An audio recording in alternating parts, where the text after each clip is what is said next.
Much, Madam Speaker, and as always, it is an honour to be able to stand in my place to represent the good people of Battle River Crowfoot, and in particular talk about something that is gaining momentum, and that is the conversation surrounding the mismanagement, the abuse of tax dollars, and the unbelievable revelations that $18 million in bonuses were paid out to managers and executives at CBC, even when that organization decided that it would cut frontline workers right before Christmas. So the 8th report of the Standing Committee on Canadian Heritage addressed this very thing and reported back in to this House that it was, and I'll read the motion that we're debating here today because I believe the parliamentary secretary on the other side somewhat acknowledged actually that Conservatives are far better at getting stuff accomplished than the government is, I think is what he was admitting by his previous question. But the motion that we are debating here today is that given the job cuts announced at CBC Radio Canada for the year 2024, it would be inappropriate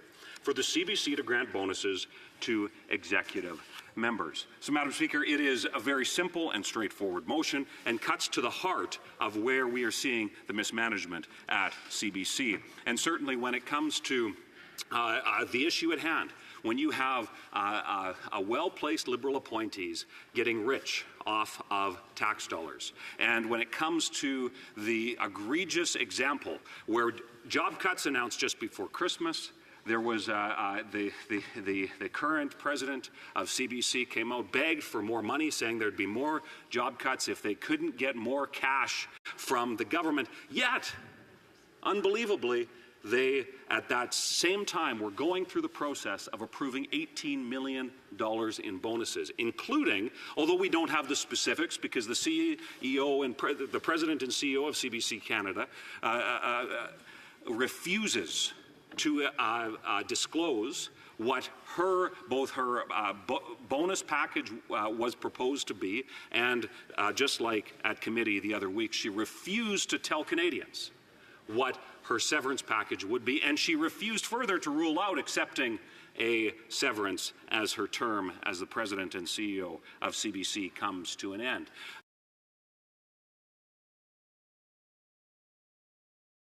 You see that they begged for more money, handed out big bonuses, and yet have the audacity to lay frontline workers off. It is that sort of arrogance, that sort of the attitude that has, by the CEO of CBC, Catherine Tate, her own admission, that the defund argument has gained momentum. Now, maybe she didn't understand the ATIP process, but and for many Canadians who I'm sure are watching this very important debate, any Canadian can ask for information from government. It's through what's called an access to information request. There's a simple form online, and I believe it costs you $5. It's a simple administrative fee. You can ask for information. So in this case, a reporter asked for information about whether or not the CEO of CBC, and it's really virtually unlimited as long as it doesn't have to do with issues of privacy or national security, and there's a few other areas that are exempted from that. But a reporter had asked for information about for communications that the CEO of CBC would have had about the conversations around defunding. And in those emails, it was revealed that the CEO admitted that there was momentum growing to defund CBC television. And certainly when she was confronted with her own words at committee this past week, it was quite interesting to see her response. Instead of acknowledging what she said in a private email, she continued to defend her failed record in that of this Liberal government to the tune of $1.3 billion in subsidies each and every year, millions of dollars in bonuses, a falling ad revenue requiring more taxpayer subsidy. At the same time, you have fewer and fewer Canadians that are watching CBC television. And, Madam Speaker, I would just note, it's interesting because there was this number thrown around at the Heritage Committee, and the CBC talks about 20 million people interacting with their services. Well, any person in this place that has a Facebook page and different social media presence, a website, and of course we all have the content that ends up online through Parleview and other channels. Some of us in this place, in fact, it doesn't take that big of a social media following to have multiple million views over the course of a month, yet the CBC is bragging that they have that 20 million touch points for Canadians, which includes some of the most expensive broadcasting infrastructure in the history of the country, yet there are those in this place, by comparison, that probably have similar reach to some of their content, yet it is done at a far, far less expensive way. So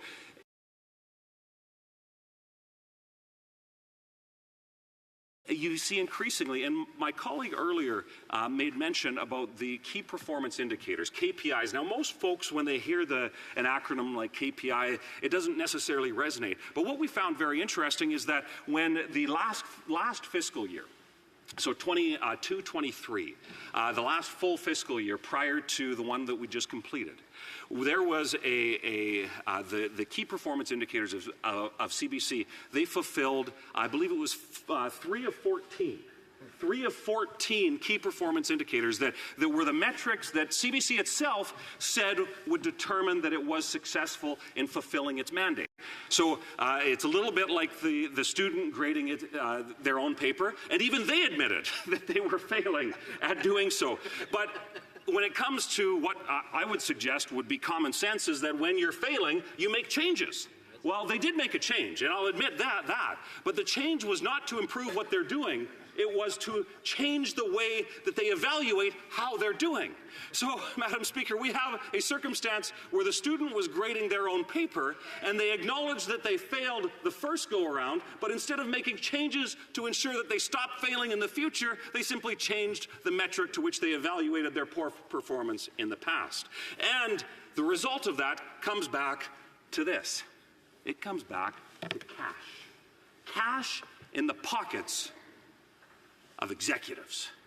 To the tune, Madam Speaker, if you can believe this, to the average executive, of which there are 43, and when I saw 43 executives, I thought that must be a typo. 43 executives at the public broadcaster? Like, give me a break. However, when it comes to the average of the bonus, $71,000 average for the bonus of each executive, to the tune of more than $3 million.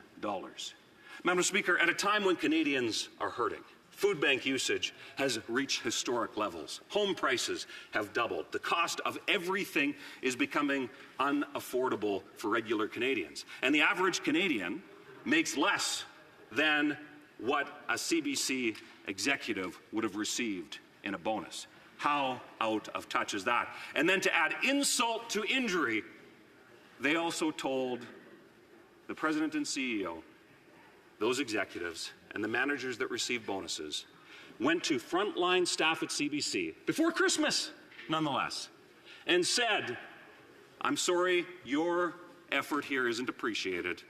I keep my job and my bonus, you lose yours. Go home and tell your family that.